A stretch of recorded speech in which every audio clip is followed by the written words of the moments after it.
আসানসোলের কুলটির 19 নম্বর জাতীয় সড়কের চৌরাঙ্গি মোড় সংলগ্ন চিত্তরঞ্জনগামী রাস্তার পুরনো ফাঁড়ির সামনে হঠাৎই ধসে যায় রাস্তার কিছুটা অংশ।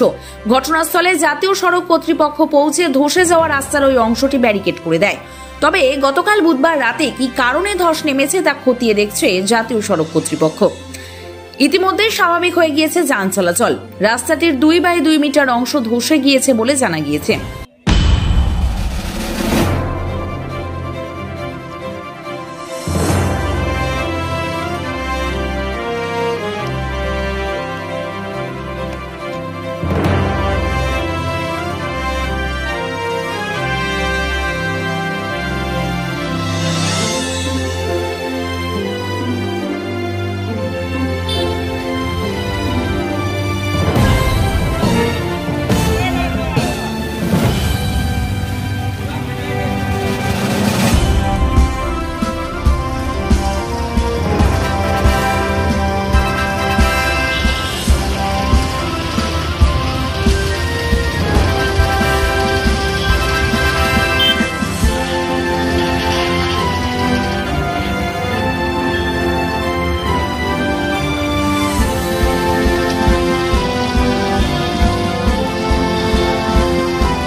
এখন চৌরাঙ্গি এটা চিত্তরঞ্জন যাওয়ার সার্ভিস লেনের সামনে এটা গতকাল রাত্রে 10:30 নাগাদ বসে গিয়েছি।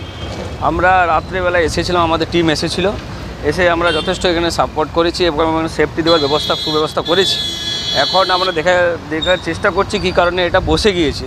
হয়তো পাইপলাইনে কিছুদিন আগে পিএইচের ওয়াটার পাইপলাইনে কাজ হয়েছিল, সেই কারণের জন্য বসেছে, না বৃষ্টির জলের কারণের জন্য বসেছে সেটা আমরা এখনও দেখছি এবং খুব শীঘ্রই এটা মেরামত করার প্রসেস আমরা করছি। কতটা হয়েছে বসেছে? কতটা এটা দেখা যাচ্ছে 2 মিটার মতন বসেছে। তো আপনার কি হাইওয়ে কর্তৃপক্ষ? হ্যাঁ, হাইওয়ে উত্তর কর্তৃপক্ষকে আমরা জানিয়েছি, ব্যাপারটা রাত্রে জানানো হয়েছে এবং ওনারা আসবে সাইট ভিজিট করার জন্য এবং খুব শীঘ্রই এটাকে বন্ধ করার একটা ব্যবস্থা আমরা করছি। এখন আপাতত কি ব্যারিকেড করা হবে? হ্যাঁ, আমরা কংক্রিট ব্লক দিয়ে এটা ঘিরে দেবো যাতে কোনো রকম দুর্ঘটনা না ঘটতে হয়। তো কী কারণে হয়েছে বলে কিছু অনুমান করা যাচ্ছে? অনুমান এখন দেখা যাচ্ছে যে এটা ওয়াটার পাইপলাইনের একটা প্রজেক্টের কাজ হয়েছে এবং বৃষ্টির পুরনো যেটা সার্ভিস লেন ছিল এখানে একটা ড্রেন ছিল পুরনো। এবার কী কারণে হয়েছে সেটা এখন দেখা যাবে, ওনারা আসছে, আমাদের স্যার যারা আছে। আমরা কিন্তু এটা ঠিক করার একটা পরিকল্পনা করেছি এবং ওনারা এসে খুব শীঘ্রই মধ্যে এটা আমরা ঠিকঠাক করে দেবো। ভর্তি হতে আজই যোগাযোগ করুন 16 বছর ধরে বিশ্বাসের প্রতিষ্ঠান Rajiv Gandhi nursing training school, Badamtala, Phingapara, Kakinara.